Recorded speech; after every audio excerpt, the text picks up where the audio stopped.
অত্যন্ত গুৰুত্বপূৰ্ণ খবৰ দিয়াৰ চেষ্টা কৰিছো ২৬ৰ নিৰ্বাচনৰ পূৰ্বে এবাৰ শক্তি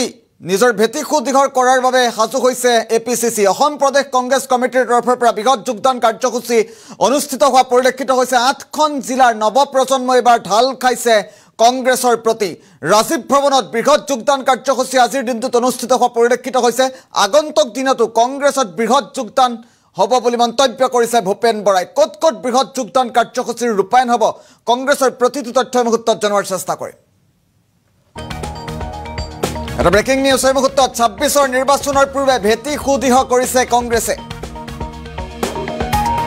একেলগে কংগ্ৰেছত যোগদান কৰিছে ৮খন জিলাৰ বহু যুৱক যুৱতীয়ে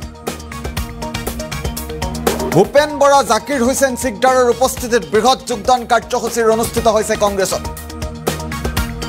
ৰাজীৱ ভৱনত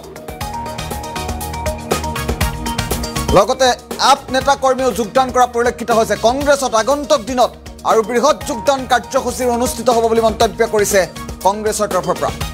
পুনৰবাৰ উল্লেখ কৰিছো ২৬ৰ নিৰ্বাচনৰ পূৰ্বে ভেটি সুদৃঢ় কৰিছে কংগ্ৰেছে এবাৰ কংগ্ৰেছত নৱপ্ৰজন্মই কংগ্ৰেছৰ প্ৰতি ঢাল খোৱা পৰিলক্ষিত হৈছে ৮খনকৈ জিলাৰ বহু যুৱক যুৱতীয়ে আজি কংগ্ৰেছত যোগদান কৰা পৰিলক্ষিত হৈছে দৃশ্যাংশ আহি পৰিছে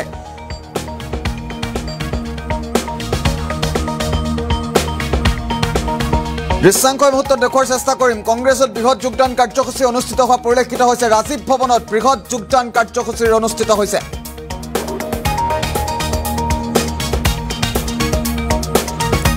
ৰাজীৱ ভৱনৰ পৰা মুহূৰ্তত দৃশ্যাংশ দেখুৱাইছো ৰাজনৈতিক নেতাসহ একেদিনাই ৮ জিলাৰ বহু যুৱক যুৱতীয়ে যোগদান কৰিছে কংগ্ৰেছত আৰু ২৬ৰ নিৰ্বাচনৰ পূৰ্বেই ভেটি সুদৃঢ় কৰাত নামিছে অসম প্ৰদেশ কংগ্ৰেছ কমিটি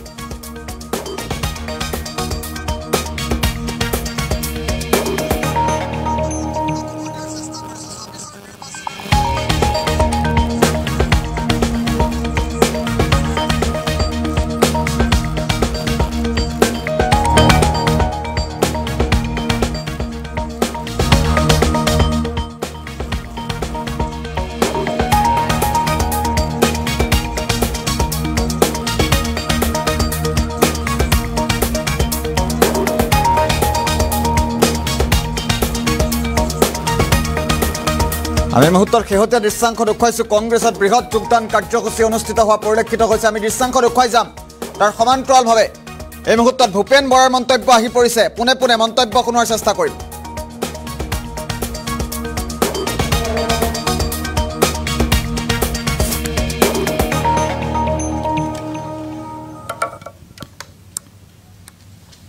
আমাৰ দলত একেদিনা আহি যোগদান কৰাটো বেলেগ জিলাৰ পৰা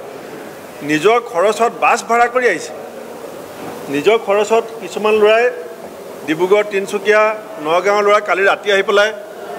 হোটেলত আছে মই ভাবোঁ আমাৰ প্ৰতিগৰাকী দলৰ পুৰণা কৰ্মীৰ কাৰণে সাংঘাতিক প্ৰেৰণা যে ইমান দূৰৰ পৰা বাট কৰি বাই আহি ৰাতি হোটেলত থাকি আমাৰ দলত যোগদান কৰি আৰু দুগৰাকী যুৱ নেতাই বক্তব্যত যিখিনি কথা ক'লে মই ভাবোঁ যে অসমৰ নতুন প্ৰজন্মই এওঁলোকৰ বাৰ্তাটো নিশ্চয় গ্ৰহণ কৰিব আৰু মই মোৰ বক্তব্যত যিখিনি কথা কৈছোঁ যে চৰকাৰৰ যিটো পলিচি এই পলিচিটো অসমৰ ভৱিষ্যতৰ কাৰণে আৰু ভৱিষ্যত প্ৰজন্মটোৰ কাৰণে ভয়ংকৰ চৰকাৰৰ এতিয়া মাত্ৰ ৩টা পলিচি হিমন্ত বিশ্ব শৰ্মা ডাঙৰীয়া চৰকাৰৰ এতিয়া 3টা পলিচি 1 নম্বৰ হিন্দু মুছলমান কৈ থাকিব লাগে 2 নম্বৰ হিতাধিকাৰী দি থাকিব লাগে আৰু 3 নম্বৰ হৈছে অসমখন উন্নতিৰ পথত ভাৰতবৰ্ষৰ ভিতৰত 5 নম্বৰ হ'বগে বুলি ভূমি পূজা কৰি হোৱাই নোহোৱাই প্ৰচাৰ কৰি থাকিব লাগে এই 3টা পলিচিত যুৱ প্ৰজন্মৰ ভৱিষ্যত ক'ত আছে তেওঁলোকে হিন্দু মুছলমান কৰিব পাৰিব খাবতো নোৱাৰিব হিতাধিকাৰীয়ে তেওঁলোকক নুচুৱে ইউনিভাৰ্চিটি কলেজৰ ল'ৰা ছোৱালীক আৰু টিভি চাবলৈ তেওঁলোকে যদি বহি যায় তেওঁলোকে বাকী জীৱন থাকি যাব মুখ্যমন্ত্ৰী ভূমি পূজা চাবলৈ যদি লাইভ চাবলৈ সব ল'ৰা ছোৱালী টিভিত বহি যায় তে জীৱনৰ গোটেই বাকী সপোন আধৰুৱা হ'ব গতিকে এই 3টা পলিচিত চলা বিজেপি চৰকাৰৰ পৰা ৰাইজে পৰিত্ৰাণ বিচাৰিছে চৰকাৰ যেতিয়া আমাৰ হ'ব অৰুণোদয় জেগাত নলক্ষ্মী আমিও দিম কিন্তু আমি ভূমি পূজা নেপাতো আৰু ভূমি পূজা যদি হয়ও আমি লাইভ নকৰোঁ, আমি বাগান নেবেচোঁ, আমি বাগান নিকিনো, আমি বাগান শক্তিশালী কৰিম, শ্ৰমিকৰ ভৱিষ্যত শক্তিশালী কৰিম, যিসকল আমাৰ বাগানৰ মালিক তেওঁলোকক আমি শক্তিশালী কৰিম, যিসকল ফেক্টৰী মালিক, যিসকলে গোটেই ব্যৱস্থাটোৰ লগত জড়িত তেওঁলোকক আমি কথা শুনি শক্তিশালী কৰিম। কিন্তু আমি বাগান কিনা আৰু বাগান বেচা, চৰকাৰী বাগান দেৱলীয়া বেছি দিয়ে চৰকাৰে, কিনে কোনে? বিজেপি নেতাই। এখন দেৱলীয়া বাগান চৰকাৰে তাক ভাল কৰিব নোৱাৰে, কিন্তু বিজেপি নেতাই কিনিলে লাভ হয়। এই পলিচিটো জাতি বিৰোধী, এই পলিচিটো মাটি বিৰোধী, এই পলিচিটো অসমৰ বতাহ পানী বিৰোধী, অসমীয়া ভৱিষ্যতৰ খিলঞ্জীয়া ভূমিপুত্ৰসকলৰ বিৰোধী, আৰু সেই পলিচিৰ বিৰুদ্ধে আমি কাম কৰিম।